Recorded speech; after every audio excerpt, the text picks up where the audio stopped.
नमस्कार। कक्षा 7 का वार्षिक परीक्षा का पेपर जो कि हिंदी विषय का होने वाला है। इस वार्षिक परीक्षा के पेपर में कौन कौन से प्रश्न आ सकते हैं इस वीडियो में चर्चा करेंगे। लेकिन नए हैं तो चैनल को सब्सक्राइब करें। साथ ही आपको किसी अन्य विषय का पेपर चाहिए तो कमेंट सेक्शन में लिखे, हम आपको पूरे पेपर का लिंक उत्तर सहित उपलब्ध करवाएंगे। तो पहला प्रश्न, नीलकंठ और राधा की सबसे प्रिय ऋतु कौन सी है? उसका उत्तर है बसंत ऋतु। दूसरा प्रश्न, गौवन के रखवारे तो ब्राह्मण।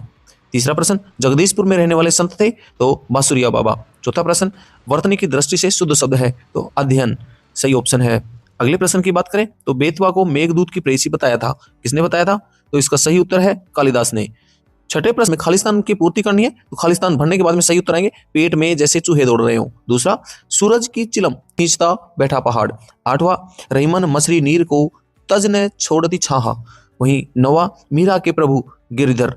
अगला प्रश्न है 10वां, जिसमें सबसे अधिक प्रेरणा मुझे मां से मिलती है। 11वां प्रश्न है, लेखक ने नदियों का नीला निकेतन किन्हें बताया? तो लेखक ने नदियों का नीला निकेतन हिमालय को बताया है। 12वां प्रश्न, वीर कुंवर सिंह के व्यक्तित्व की कौन सी विशेषताओं ने आपको प्रभावित किया? तो वीर कुंवर सिंह के गुण साहस, देशभक्ति, दृढ़ निश्चय, नेतृत्व क्षमता और त्याग भावना ने हमें प्रभावित किया। 13वां प्रश्न, मेरी मां ने मुझे अपनी प्रसिद्धि को विनम्रता से संभालने की सीख दी। धनराज पिल्ले की इस बात का क्या अर्थ है? तो इसका सही उत्तर है कि उसने बताया कि कभी भी घमंड ना करूं और विनम्र रहूं। वहीं पर्यायवाची शब्द है पर्वत, कमल, बादल और पानी के। इन सभी के पर्यायवाची शब्द लिखने हैं। यह पेपर पूरा पीडीएफ सहित आप प्राप्त करना चाहते हैं तो कमेंट सेक्शन में लिखें। बाकी 15वां प्रश्न विलोम शब्द है, विकास का हास, नवीन का प्राचीन, गलत का सही, स्वतंत्र का परतंत्र।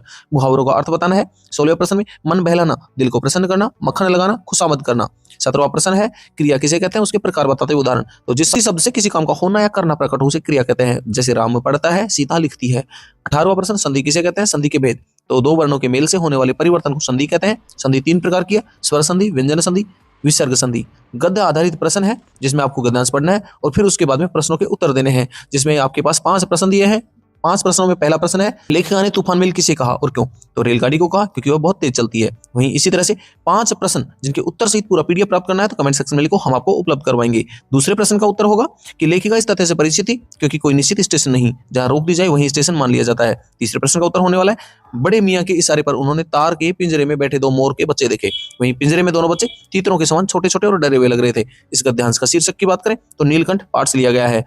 प्रश्न संख्या 20 में कविता पढ़नी है और उसके बाद में दोनों में क्या समानता और क्या अंतर था? तो समानता की बात करें, घमंड न करने और विनम्र रहने की सलाह, जबकि अंतर, तिनका कविता प्रकृति के उदाहरण से समझती है जबकि कबीर की सखी सीधे जीवन से अनुभव के उपदेश देती है। वहीं 21वां प्रश्न, परीक्षा काल में ध्वनि प्रदूषण रोकने के लिए नगर निगम अध्यक्ष को प्रार्थना पत्र लिखना है। 22वां प्रश्न, किसी एक विषय पर निबंध लिखना है जिसमें स्वच्छ भारत, सुंदर भारत, मेले का वर्णन, आदर्श विद्यालय या पर्यावरण संरक्षण, इनमें से किसी एक विषय पर निबंध लिखना है। 23वें प्रश्न अनुसार आपके विद्यालय में खेल के मैदान में 2 छात्रों की बातचीत जिसको आप अपने शब्दों में संवाद के रूप में लिखना होगा।